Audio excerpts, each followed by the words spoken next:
तीन बहनों की लालची भाभी।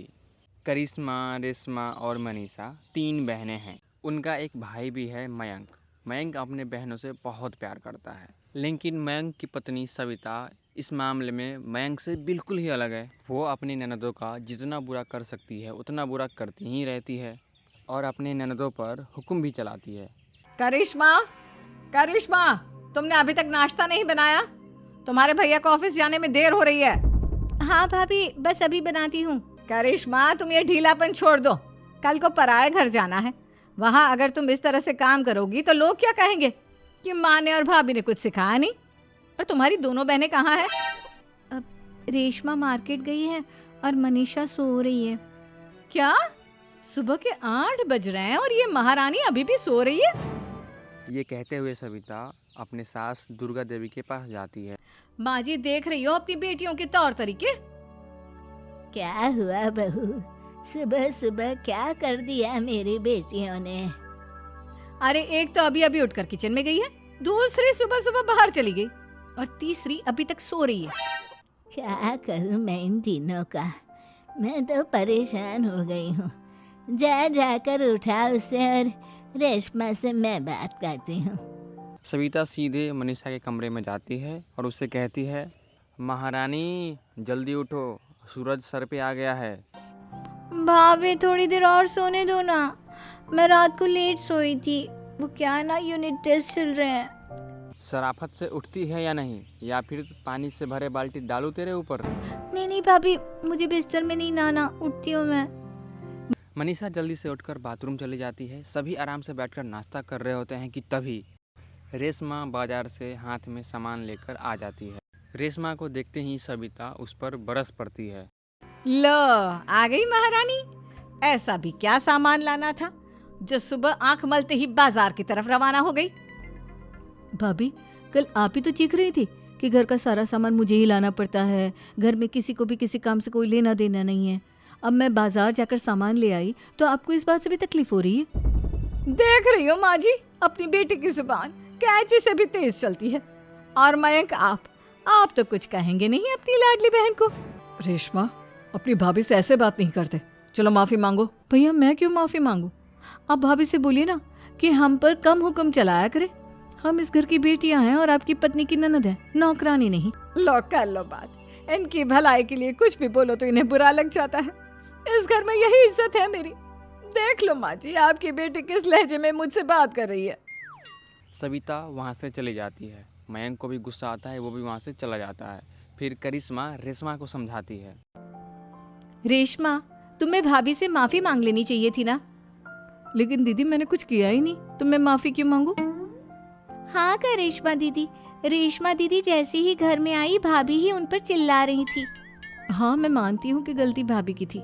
मैं तो इसलिए बोल रही हूँ कि भाभी ने माँ को तो पूरी तरह अपने वश में कर लिया है। वो हमारी बात सुनती ही नहीं। मयंक भैया हमारे लिए हमेशा खड़े रहते हैं, इसलिए उनकी बात का मान तो तुम्हें रखना चाहिए था ना। कोई फायदा नहीं दीदी, कुछ दिनों की बात और है, भाभी उन्हें भी हमारे खिलाफ भड़का देंगी। फिर वो भी माँ की तरह हमारी किसी बात का विश्वास नहीं करेंगे। इसी तरीके से सविता अपने तीनों ननदों को किसी न किसी तरीके से परेशान करती रहती थी। एक दिन मयंक अपने तीनों बहनों के लिए गिफ्ट लाया। क्या रेशमा, ये तुम्हारे लिए हार का सेट। रेशमा, तुम्हारे लिए सुंदर सी ड्रेस। और मनीषा, तुम्हें किताबें पसंद है ना, तुम्हारे लिए किताबें लाया हूँ। थैंक यू भैया। थैंक यू भैया। थैंक यू भैया। करिश्मा, तुम्हारा नेकलेस कितना सुंदर है। ये भैया कहाँ से ले आए होंगे? मैंने भैया को 3 दिन पहले फोन पर ये डिजाइन दिखाया था और आज भैया ये ले आए।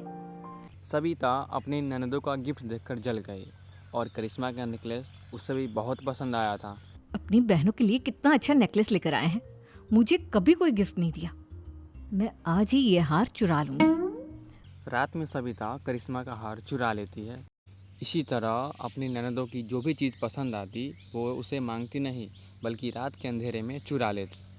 इसी तरह दिन बीते गए और सविता ने मयंक के दिल में उसकी बहनों के लिए नफरत पैदा कर दी। एक दिन मयंक ने करिश्मा और रेशमा के लिए रिश्ता देखा और ये बात उसने घर में सबको बताई। माँ, करिश्मा और रेशमा के लिए बहुत अच्छा रिश्ता आया है। वो लोग कल इन्हें देखने आ रहे हैं। आप और सविता मिलकर सारी तैयारी कर लेना। ये सुनकर करिश्मा और रेशमा खुश हो जाती है। लेकिन सविता सोचती है, अगर इन दोनों बहनों की शादी हो गई तो घर और बाहर का काम कौन करेगा? मनीषा तो एक नंबर की कामचोर है, उससे तो किसी बात की उम्मीद लगाना ही बेकार है। मुझे इस शादी को रोकना होगा। अगले दिन सभी लड़के वाले के स्वागत की तैयारी में लगे होते हैं। तभी मयंक अपनी बहनों से आकर कहता है, तैयार हो गई तुम दोनों? देखो दोनों लड़के बहुत अच्छे हैं, मैं कोई कसर नहीं छोड़ना चाहता, इसलिए तुम उनके सामने अच्छे से बिहेव करना और अपनी भाभी से लड़ने मत लग जाना। करिश्मा, तुम वो नेकलेस पहन लो ना जो मैं तुम्हारे लिए लाया था। भैया मैं बहुत देर से वो नेकलेस ढूंढ रही हूँ, लेकिन मुझे मिल ही नहीं रहा। क्या तुमने नेकलेस खो दिया?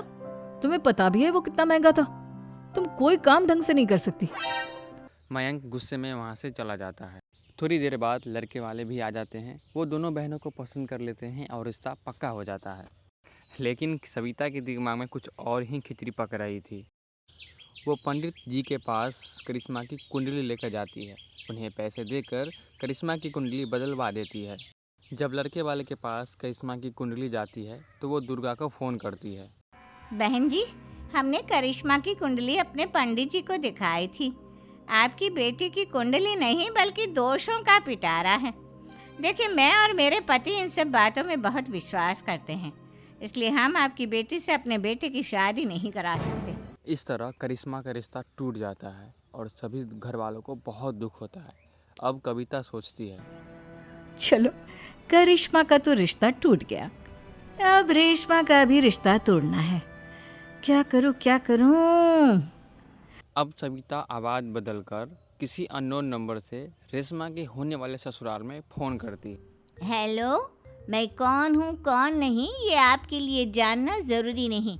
बस इतना सुन लो कि रेशमा का 2 साल से किसी के साथ अफेयर चल रहा है। बस रेशमा का रिश्ता तोड़वाने के लिए सविता को इतना कहना काफ़ी था। अब रेशमा का भी रिश्ता टूट गया। मयंक और दुर्गा देवी ने रेशमा को खूब खरे खोटे सुनाए और उसे बार बार उस लड़के के बारे में पूछने लगे। आप दोनों मुझे क्यों परेशान कर रहे हो? अरे कोई लड़का होगा मेरी लाइफ में तो मैं बताऊंगी ना, जब कोई है ही नहीं तो कहाँ से लाऊं मैं कोई लड़का? तो तेरे होने वाले ससुराल वालों को फोन किसने किया था? माँ मैं नहीं जानती किसने फ़ोन किया था, मैं सच कह रही हूँ। मैं तो पहले ही कह रही थी इसकी लगाम खींच कर रखो, लेकिन मेरी सुनता ही कौन है। आप चुप रहिए भाभी, ये सब आपका ही किया धरा है।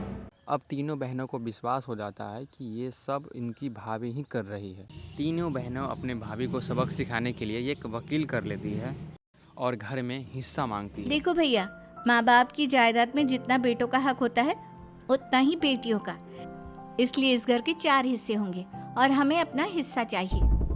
मैंने तुम्हारे लिए क्या क्या नहीं किया और तुम इस घर में हिस्सा मांग रही हो?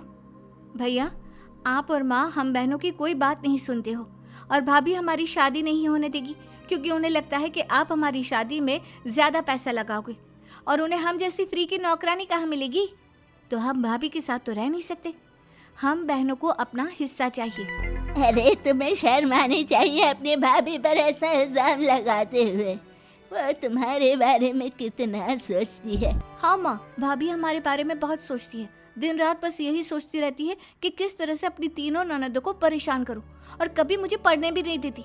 दोनों बहनों का रिश्ता भी तो इन्होंने ही तोड़वाया है और रात में हमारे कमरे में आकर हमारी चीजें भी चुराती हैं। इसी तरह सविता के तीनों ननदें अपने बात पर अड़ी रही। अब कोर्ट में तारीख भी शुरू हो गई। अब सविता को लगा कि उनकी तीनों ननदें इतने आसानी से नहीं मानने वाली। तब उसने अपने सास और पति को पूरी सच्चाई बता दी और अपने तीनों ननदों से माफ़ी मांगी। मयंक और दुर्गा को भी अपनी गलती का एहसास हो गया। अब सविता खुद करिश्मा और रेशमा के लिए अच्छे लड़के ढूंढती है और उसकी शादी करवा देती है।